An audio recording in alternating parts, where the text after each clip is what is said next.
እንግዲህ በብዙዎች ዘንድ በጉጉት ሲጠበቅ የነበረው የመንግስት ሰራተኞች ደሞዝ በዛሬው ቀን በመስከረም 22 2018 ዓመተ ምህረት ይፋ መሆኑ ተገልጿል።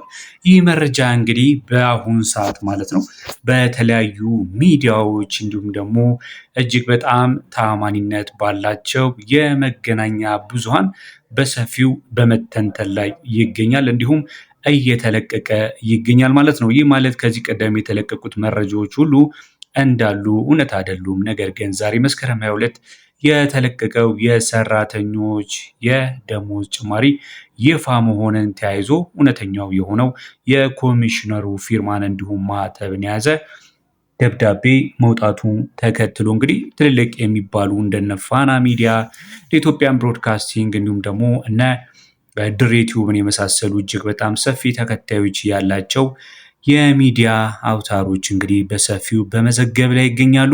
እንግዲህ ምን የተለየ ነገር ይዟል የሚለውን እንዲሁም በተለያየ አጋጣሚ ታስታውሱ ከሆነ በተለያየ አጋጣሚ የተለያዩ መረጃዎች በተለያዩ የማህበራዊ ሚዲያ አማራጮች በተለያዩ በፌስቡክ፣ በቲክቶክ፣ በቴሌግራም በመሳሰሉት ሲሰራጩ ነበሩ። ነገር ግን እነዛ ሁሉ ትክክል እንዳልሆኑና እጅግ በጣም ተአማኒነት ካላቸው የሚዲያ አማራጮች መከታተል እንዳለብን ይሄ ከግምት ውስጥ ገብቶ እኛም ተአማኒነት ያላቸው ሚዲያ አውታሮች የለቀቁትን የደሞዝ ጭማሪ ምን ይመስላል የሚለውን የምናስቃኛችሁናል። እስከ መጨረሻው አብራችሁን ቆዩ። በዚህ ዩቲዩብ ቻናል የሚተላለፉ ቢዝነስ ነክ እንዲሁም ደግሞ ወቅታዊ መረጃዎች እንዳያመልጣችሁ ላይክ በማድረግ እንዲሁም ሰብስክራይብ በማድረግ አብራችሁን ቆዩ። እንግዲህ ቅድም እንዳልኳችሁ በዛሬው ቀን ነው የመንግስት ሰራተኞች የደሞዝ እርከን ይፋ የሆነው። አዲስ አበባ መስከረም 22 2018 ዓመተ ምህረት የደሞዝ እርከኑ ይፋ ሆኗል። የሲቪል ሰርቪስ ኮሚሽነር መኩሪያ ኃይሌ ለፋና ዲጂታል እንዳረጋገጡት ለመንግስት ሰራተኞች የተደረገው የደሞዝ ማሻሻያ ከዚህ ወር ማለትም ከመስከረም ወር ጀምሮ ተግባራዊ ይደረጋል ብለዋል። ኮሚሽኑ ይፋ ያደረገው አዲሱ የደሞዝ እርከን እንደሚከተለው አቀርቦታል። እኛም ያለውን መረጃ እንደሚከተለው ለእናንተ የምናሳያችሁ ይሆናል ማለት ነው። እንደምትመለከቱት ከሆነ የነበሩት የደረጃ አይነቶች እንዲሁም ደግሞ የደሞዝ እርከኖች በተጨማሪም ከመነሻ እስከ ጣሪያ ያለውን እዚህ ላይ መመልከት እንደሚቻለው ነባሩ 6760 የነበረው 6000 ሆኗል። ነባሩ 642929 የሆነው 6365 ሆኗል። ነባሩ 5104 የነበረው 6750 ሆኗል። ነባሩ 5283 የነበረው 7159 ሆኗል። በእርከን ደረጃ ነው ያነበብኩላችሁ ያለሁት። በደረጃ 5 ላይ የሚገኘው 5659 ያለው 7589 ሆኗል። በደረጃ 6 ነባሩ 6058 የሆነው በአዲሱ 8029 ሆኗል። በደረጃ 7 6485 የነበረው በአዲሱ 8475 ገብቷል። በደረጃ 8 ነባሩ 6940 የነበረው 11500 ሲገባ ዘጠነኛው ነባሩ 7424 የነበረው በአዲሱ 12566 ገብቷል። አስረኛ ደረጃ ላይ ነባሩ 7934 የነበረው በአዲሱ 13732 ሲገባ ደረጃ 11 ነባሩ 8474 የነበረው ደግሞ በ14983 ይከፈሏል ማለት ነው። ቀጥለን የምንመለከተው ደግሞ የደረጃ 12 ነው። ነባሩ የደረጃ 12 9047 ነበር። በአዲሱ ደግሞ 16348። የደረጃ 13 ነባሩ 9645 አዲሱ ደግሞ 17837 መሆኑን እንግዲህ እስኬሉ የደሞዝ እስኬሉ መሸጋገሪያ ሰንጠረዥን ተመርኩዘን ያገኘነው መረጃ ያመላክታል ማለት ነው። ሌሎችንም የሰንጠረዡ ላይ ያሉትን ማለት ነው ደረጃዎች እስከ መጨረሻው ያሉትን ማለትም እስከ 22 ያሉትን እንመለከታለን። አብራችሁን ቆዩ። ቪዲዮውን ላይክ እንዲሁም ሰብስክራይብ በማድረግ አብራችሁን ቆዩ።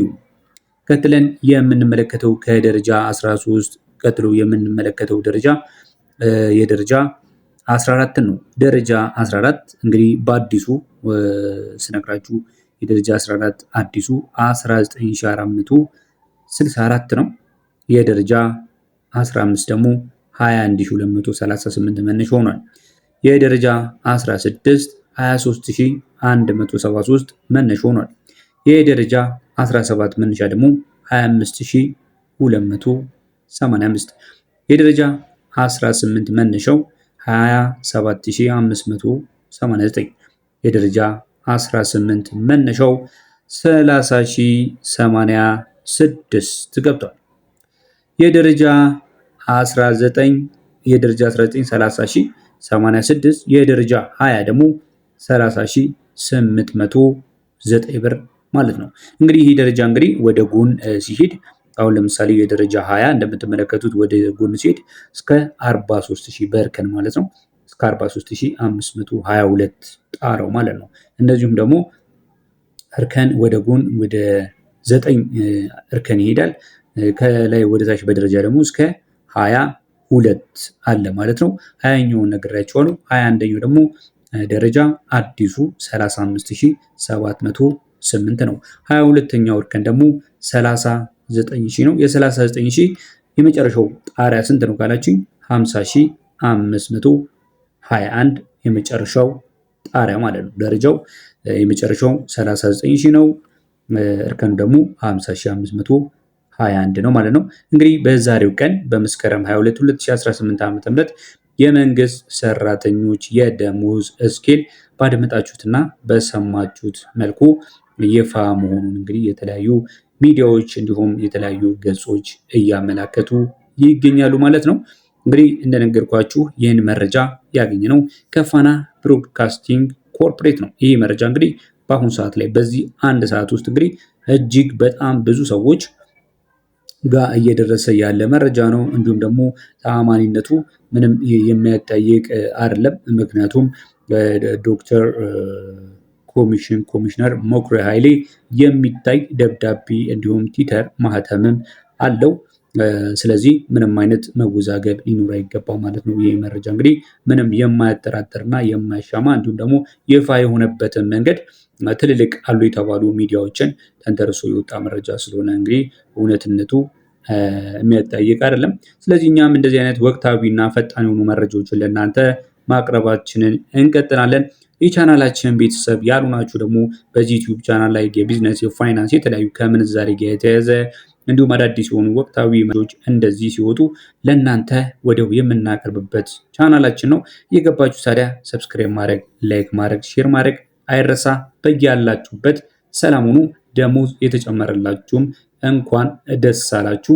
በተያያዘ ደግሞ ነጋዴዎችም እንግዲህ ይህን ተንተርሳችሁ ያልሆነ ጭማሪ እንዳታደርጉ እንድትቆጠቡና ከእርምጃ ራሳችሁን እንድትጠብቁ እንገልጻለን። በያላችሁበት ሰላም ሁኑ።